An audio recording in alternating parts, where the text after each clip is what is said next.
everybody. Tony Tominick here, and Jerry Spencer. it's a dark day here with a minute of history or two because it's the end of the line for the Lakeshore Electric Railway. All right, close enough. May 15th. What was the year? 1938. Was the last run of our, as you know now, as our Lakeshore Electric Railway that made car 167 came through. So Sherry, talk to me, Goose. Where are we at today? Well, we just spent last week at Beach Park having a heck of a good time, right? Yep, partying. Because there was so much there to do, and it was so much fun. But you know what happens to amusement parks after they are around for about 25 years or so, right? Yeah, they're not amusing anymore. Yeah, people kind of start losing interest in them, and maybe their reputation goes down the drain a little bit, and things get a little rough around the edges. Yeah. So after 25 years, Beach Park, its experience wasn't any different. Well, and all the people that were going have now eventually moved out towards the western suburbs, and little towns like Norwalk and Findlay and some of those smaller towns out west and southwest have begun to become populated because of this little electric trolley. So, but as Beach Park was losing its popularity, the electric railway was suffering as well. It was paying the price. Why is that? Well, fewer people are going, the fares are going down. The whole point to having the resort was to stimulate travel on the Lakeshore Electric Railway. And if they aren't coming out there and they aren't riding, you aren't selling tickets, then your business is not making the kind of money that it used to make. So they got a little desperate. So in 1923, Lakeshore Electric Railway sold Beach Park. Want to guess who the buyer was? Don't tell me. No, tell me. All right, Cleveland Electric Illuminating Company.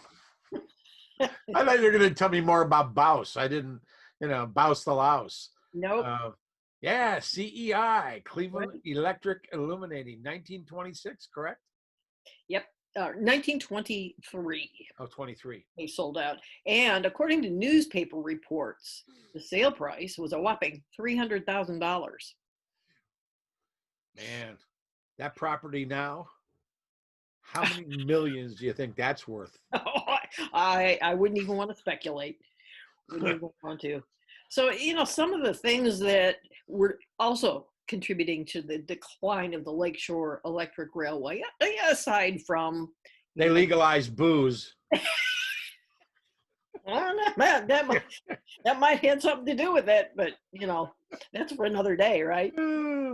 Well, first of all, you have to keep in mind that states and cities were beginning to pave the roadways, made for nicer travel along the roadway. So, the tracks, those were nice, but even nicer were the well-paved roadways. And then you had Henry Ford's assembly line pumping off affordable automobiles, and people liked them. And they liked automobile travel. So they were abandoning railway travel in favor of their own personal autos. Yeah, I'm thinking that the Lakeshore Electric Trolley system became old-fashioned, and that if you wanted to be cool and in the know, you went and bought yourself a Ford. Or you rode the bus. Or you rode the bus. Can you believe that? Now we have roads. The bus lines were now making their way into this industry. And, they were doing well. They were taking business away from the Lakeshore Electric Railway. But then finally, this is the last nail in the coffin. The Depression hit. Yeah. And it was time for the railway to do some real serious thinking. Yeah, that was the beginning of the end. The beginning of the end was shutting down those little connecting inner urban lines. Those started to go. And then, are you ready? Get out your handkerchief. Okay, I'm already sad. That's why I'm black today.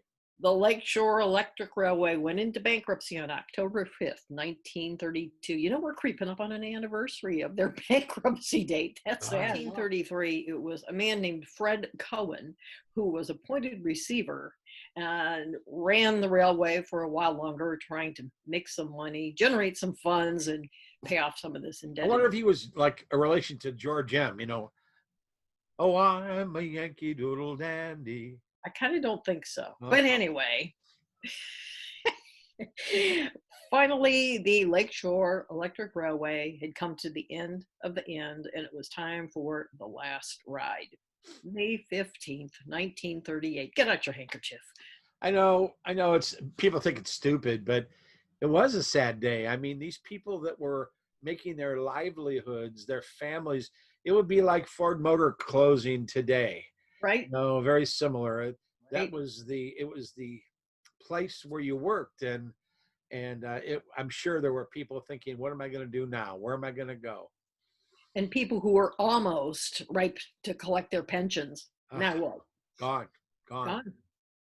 So just after midnight on May 15th, 1938, car number 167 left Public Square in downtown Cleveland, headed through good old Avon Lake, right past Beach Park, into Lorraine. It was the last ride. You know, a lot of people still have some memory of that ride. It was well documented. Anyway, they headed on through Avon Lake into Lorraine, and that was their last stop. And then they turned that car around, they brought it back to Avon Lake, put it in the car barn, and that was the end of the run for car number 167. Mm-hmm. So, you know, after the end of the railway, there was a little blip in the newspaper. I think sums up the sentiment quite nicely. And this was printed in Cleveland, and they said, with a pardonable moistness around their eyes, veteran motormen of the Lakeshore Electric Railway Company sent its creaking, swaying, interurban trolleys along their last mile tonight. Yeah, that's sad. That is sad. That is sad. That's why I'm wearing black. That's why I'm wearing black hat. It's all about this sadness today.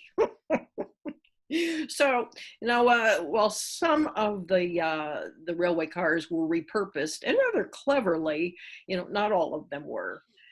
The bulk of them got scrapped, but some were converted into dining cars. Yeah, if you take a ride around, I believe there was still one in Lakewood. I think it was called Joe's or Johnny's Diner on Madison. As you go around, there used to be one out in Vermilion. They were popular to make diners out of. And one was even converted into a clubhouse. Yes, in fact, number 38 was once in Vermilion as a gun club clubhouse. Well, it's pretty creative, don't you think? Yep. So now the railway has shut down, but waiting in the wings are several competing bus systems who want that line. The one that got it was the Lakeshore Coach Line, and they took over the run that had formerly been that of the Lakeshore Electric Railway. Yeah, and all of a sudden, people were traveling on buses instead of trolleys, and